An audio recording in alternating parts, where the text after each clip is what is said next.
మోషే ఎన్ని సంవత్సరాలు బతికాడండి? మోషే ఎన్ని సంవత్సరాలు బతికాడు గుర్తుందా?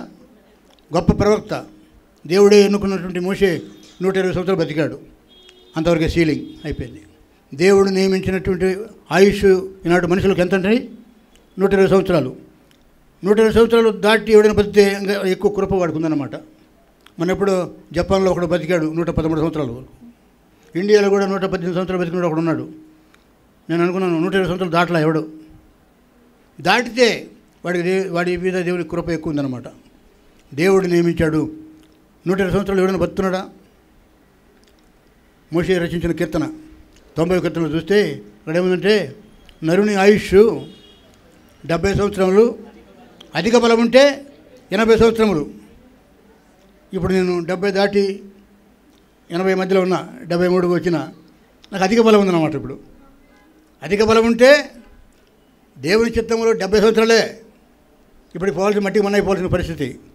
కానీ ఇంకా ఆ సీలింగ్ దాటి ఇంకా 70 దాటి నేను జీవిస్తున్నట్టు నీవైనా నేనైనా ఎవరైనా సరే అధిక బలం ఉందన్నమాట. అధిక బలం ఎవరు ఇస్తాడు? అధిక బలము ముసలితనంలో అధిక బలం పెడతాడంటే ఒళ్ళు నడుము ఊగిపోయి, కళ్ళు లోపలికి పోయి, పళ్ళు బయటకు వచ్చి ఆకారం మారిపోయి ఉంటే, నేను అద్దం ముందు నిలబడితే నా ఆకారం అంతా ఏమైపోయింది? అప్పుడు అందమంతా ఏమైపోయింది? ఇప్పుడు లేదే చూసుకుంటే నాకు ఆకాశం ఏమైంది? నేనేనా అనిపిస్తుంది. కానీ తప్పదు, నేనే అధిక బలం ఉంది కాబట్టి 70 దాటి ఇక బతున్నా. మీలో ఇంకా మీ వయసు చూసుకోండి, దేవుని కృప మీ ఉంది. దేవుడు అంటాడు, నరుల ఆత్మతో నేను వ్యాజ్యమాడను, వారితో వాదించను, ఎల్లప్పుడూ కోపగిస్తూ ఉండను. ఎవడు ఎప్పుడు చావాలో, ఎవరిని ఎప్పుడు పిలుచుకోవాలో నాకు తెలుసు. ఎవరిని ఉంచాలో, ఎవరిని లేకుండా చేయాలో నా చిత్తం నెరవేరుద్ది అంటాడు. దేవునికి భయపడకుండా ఉంటే దేవుడు మనతో మాట్లాడతాడు. నరులతో నా ఆత్మ ఎల్లప్పుడూ వ్యాజ్యమాడతాం. దేవుడు వ్యాజ్యమాడే స్థితి మనం తెప్పించుకోవద్దు. దేవుడు మనతో మంచి మాటలతో సంభాషిస్తాడు. ప్రియమైన మాటలతో నా ప్రియకుమారుడు అని అంటాడు, నా ప్రియకుమార్తె అంటాడు. ఆయన కోపానికి గురై ఆయనతో పేచి పెట్టుకోవద్దు. ఎందుకయ్యా దేవుడు ఆ ప్రజలతో అన్నాడు ఈ మాట అంటే, అక్కడ మంచి మాట ఉంది. ఆవిడ ఏముందంటే 2వ వచనంలో, 6వ అధ్యాయము ఆదికాండము 2వ వచనంలో, దేవుని కుమారులు నరుల కుమార్తెలు చక్కని వారని చూచి వారందరిలో తమకు మనసు వచ్చిన స్త్రీలను వివాహం చేసుకున్నట్టు. అంటే దేవుని ఇష్ట ప్రకారం చేసుకోవాలి వాళ్ళ పెళ్ళిళ్ళు. ఎవరు నచ్చితే వాళ్ళని చేసేసుకుంటున్నారు. ఆదాము సంతానంలో కుమారులు కుమార్తెలు కలిగిన తర్వాత ఆ రోజులు ఇంకా వరస వాయువులు ఇంకా రాలేదు. జనాలు విస్తరిస్తూ ఉన్నారు. అప్పుడప్పుడే నీతి, ఏది మంచిది ఏది చెడ్డదనేటువంటి ఆలోచనలో సాంఘిక ఆచారాలు వస్తున్నాయి. అయితే దేవునికి ఎక్కడ కోపం వచ్చిందంటే, దేవుని కుమారులు నరుల కుమారులు. లూకాసు వార్త 3వ అధ్యాయం చివరి మాటలు ఏముందంటే, ఆదాము దేవుని కుమారుడు అని ఉంది. హల్లెలూయా. ఏముందండి? ఆదాముకు పుట్టిన కుమారులు దేవుని కుమారులైతే వారి కుమార్తెలకు పుట్టిన కుమార్తెలు వారు ఎవరంట? నరుల కుమార్తెలు. ఇది చాలా వివాదమైన అంశం. ఇది చరిత్రకారులు లేకపోతే పెద్ద పెద్ద మేధావులు, బైబిల్ పండితులు రకరకాలుగా చెబుతూ ఉంటారు. ఆ వివాదం నాకు వద్దు. ఇక్కడ ఒక మాట రాయబడింది ఏంటంటే, దేవుని కుమారులు నరుల కుమార్తెలతోటి వాళ్ళని చూసుకుని దేవుని చిత్తం అడగకుండా, ప్రభా ఈ అమ్మాయి నేను ప్రేమిస్తున్నాను, లేదా ఈ అబ్బాయిని నేను ప్రేమిస్తున్నాను, నీ చిత్తం ఏమిటని దేవుని దగ్గర విచారణ చేయకుండా, దేవుని భయం లేకుండా కుటుంబ ప్రార్థన లేదు, ఏకాంత ప్రార్థన లేదు, వ్యక్తిగత ప్రార్థన లేదు. ఆదాము ఇంట్లోనే ప్రార్థన లేదు. ఆదాము వాళ్ళ ఇంట్లోనే 5వ తరంలోనే ఆ ఎనోషు అనేవాడు ప్రార్థన మొదలుపెట్టాడు యెహోవా నామములో. ప్రార్థన లేని బ్రతుకుల్లో దేవుడి చిత్తం నెరవేరదు. దేవుడి చిత్తం తెలుసుకోరు వాళ్ళు. అంచేత ఎవరు ఇష్టమైతే వాళ్ళని చేసేసుకుంటున్నారు. దేవుడు అన్నాడు, వీరు నా పిల్లలు, ఆదాము నా కుమారుడు, హవ్వ నా కుమార్తె, వీరిద్దరికి నేను వివాహం చేశాను ఏదైనా తోటలో, వాళ్ళకి నేను ఈ సంతానం ఇచ్చాను. వీళ్ళు పెరిగి పెద్దవాళ్ళు అయిపోయి వాళ్ళ ఇష్టాన్ని నెరవేర్చుకుంటున్నారు, కానీ నా చిత్త ప్రకారంగా వీరు వివాహాలు చేసుకోవట్లేదు. అంటే ఒక మాటలో మనం అర్థం చేసుకుంటే, దేవుని కుమారులు అంటే విశ్వాసులు, నరుల కుమార్తెలు అంటే అవిశ్వాసులు. విశ్వాసికి అవిశ్వాసికి పొత్తెక్కడ? చీకటికి వెలుగుకు పొత్తెక్కడ? అనేకసార్లు మనం అన్యులతో సహవాసం చేస్తున్నాం. అనేకులతో మనం అన్యులతో మనం మమేకమైపోయి వాళ్ళ ఆలోచన ప్రకారంగా మనం బ్రతుకుతున్నాం, దేవుని ఆలోచన పక్కకు పెడుతున్నాం.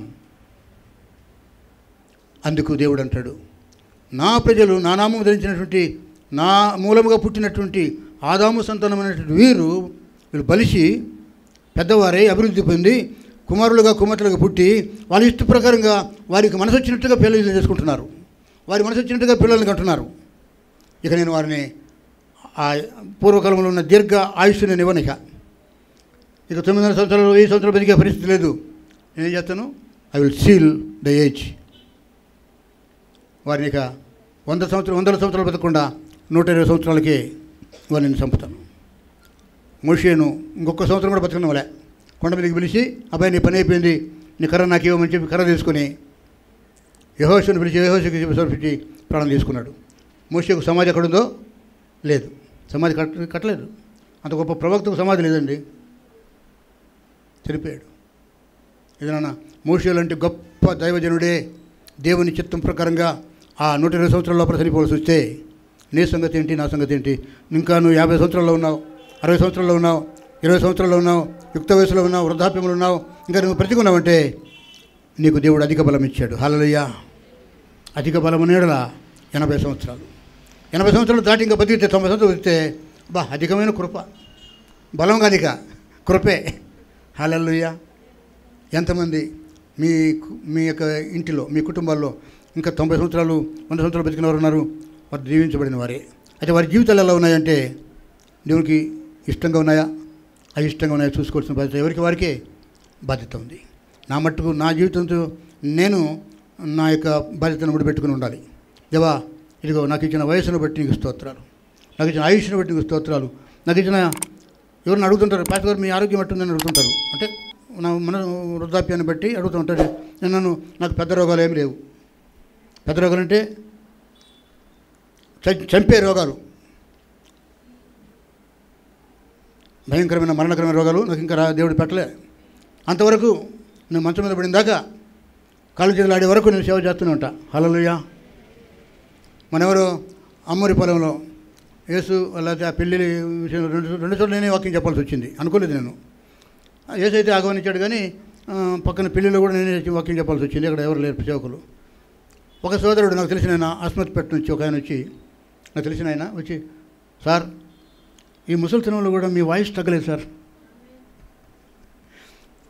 మీ వాయిస్ తగ్గలేదు, చూస్తే వృద్ధాప్యంలో ఉన్నట్టు కనిపిస్తుంది కానీ చూడ్డానికి ముసలితనంలో ఉన్నారు కానీ మీ వాయిస్ తగ్గలేదంటే దేవునికి స్తోత్రం అని చెప్పే. హల్లెలూయా.